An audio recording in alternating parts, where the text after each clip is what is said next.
Welcome to Hood Champion Boxing and Sports. In boxing, you find a way to win or you find a way to lose. Let me tell you something. When I was living in Asia, spending time in Korea, Japan, and a few trips over to China, Vietnam, and the Philippines, right? Something that I heard. I can't remember if I was in China, in Korea. I can't remember what market I was at. But one thing that I picked up when I was over there from the little merchants, because we're over there trying to haggle everybody, right? Because it's something that we want, but we don't want to pay, the price they want. So you go back and forth with them, and sometimes you get them to come down on the price, other times you don't. But one thing that I remember, this little guy told me, he wanted to think like, I don't know, I was trying to get a sweatsuit made. And he was like, $50, $50. And I was like, nah, let me get it for 25, man. I said, I'll buy 10 more, I get 10 for 25 instead of 1 for 50. That guy looked at me, he was like, no, you American always come cheap, cheap, cheap. He said, good things no cheap, cheap things no good. You pay. And we started cracking up because it made sense. And when I think about that, trying to get something for nothing and how it didn't work out, I ended up having to pay this dude, right? And I got what I wanted.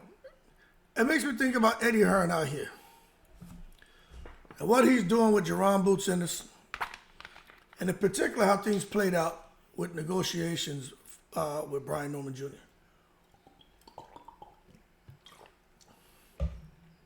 Somebody need to tell Eddie Hearn that. Good things no cheap.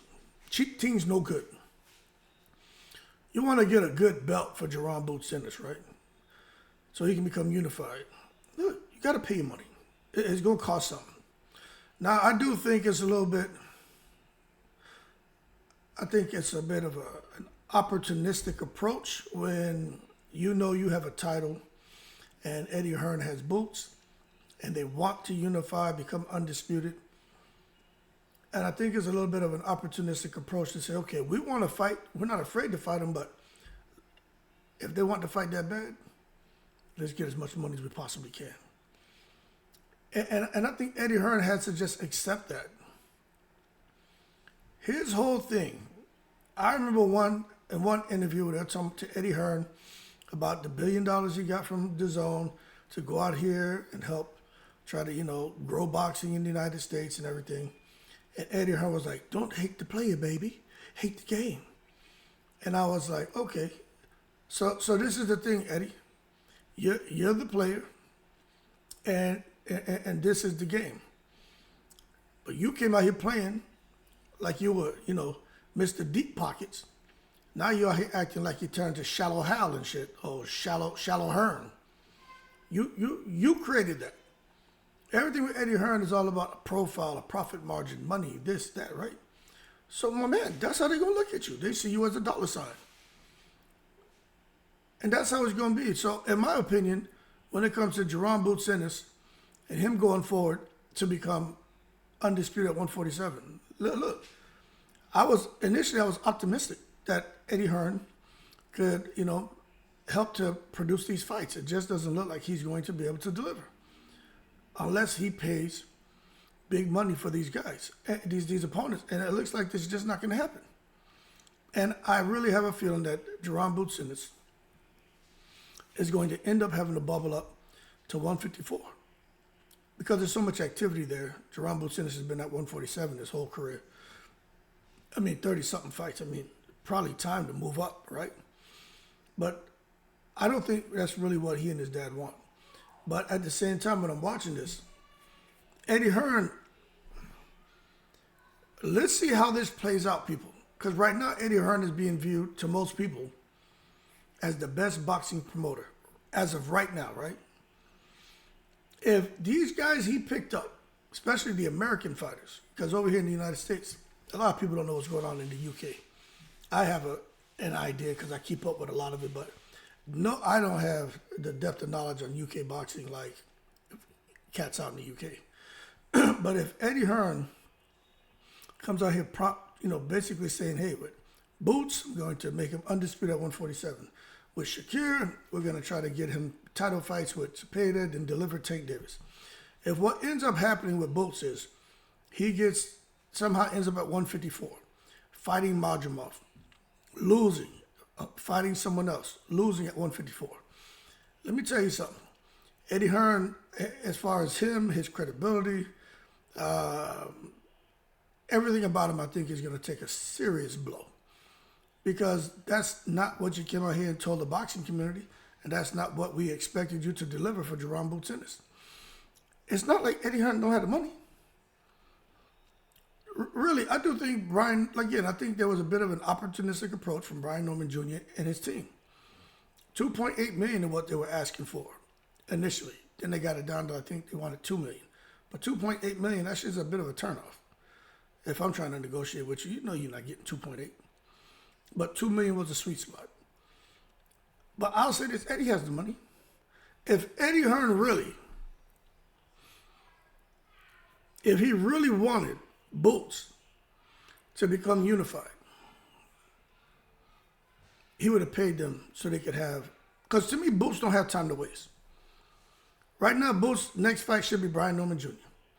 Everybody should be happy with the money. It is what it is. Boots clips him, goes on to the next fight.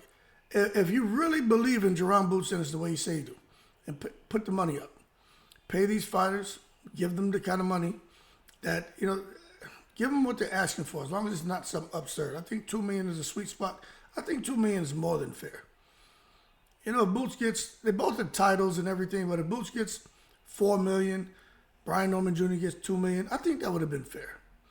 Even if Boots gets 3.8, 3.5, I just think that's what you need if your end goal is for him to pick up a title. Then Boots would have been unified and going on, and maybe you can, pay Barrios, I don't know, whatever, because as Boots keeps winning and picking up titles, you would think that there'd be more money there for him. And just kind of pay all these guys, man. I think 2.5. And I think deals get done.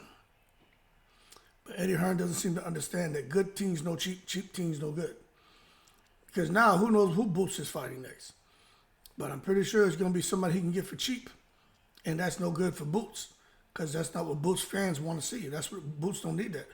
Boots don't have, to me, he doesn't have time on his side. Yeah, he's young, but I don't think he has time on his side. Because he's a young guy, but I think 47 is a squeeze for him. I think he's really damn near killing himself to get to 147. So that's why I say he don't have time on his side. They can't afford a misstep over 500,000, 250,000. So Eddie Hearn, to me, dropped the ball. I do think it's ridiculous for these guys to see an opportunity and, but at the same time, you shoot for the stars, you land on the clouds, right? It just so happened that the Normans end up landing on their ass. And they say they don't care, but they care. They care. That's why the Pops kept talking like, no. We want the fight. No, man. Y'all should have just went with the 1.7 if that's the case. But at the same time, there's some culpability on the end of Eddie Hearn. He should have, I think it would have, just look at the big picture and get Jaron Boots Ennis hooked up. Anyway, we'll see what the future holds, but I just think Jaron Boots Ennis, I don't think he's going to keep moving up the ladder. I think he's being forced to do something that maybe he's planned on doing maybe after he became undisputed at 147, but he may have to do it now. And I think it's an abrupt decision and something that I don't think he's fully comfortable with. And that's possibly going to 154 in his next fight. HoodChampion's not going to fight him. HoodChampion's already locked into December 21st, right? So you say, okay, y'all want to put him in with Madrimov. Crawford went and fought Madrimov. Madrimov's, according to most, the best fighter at 154. Crawford beat him, so no problem.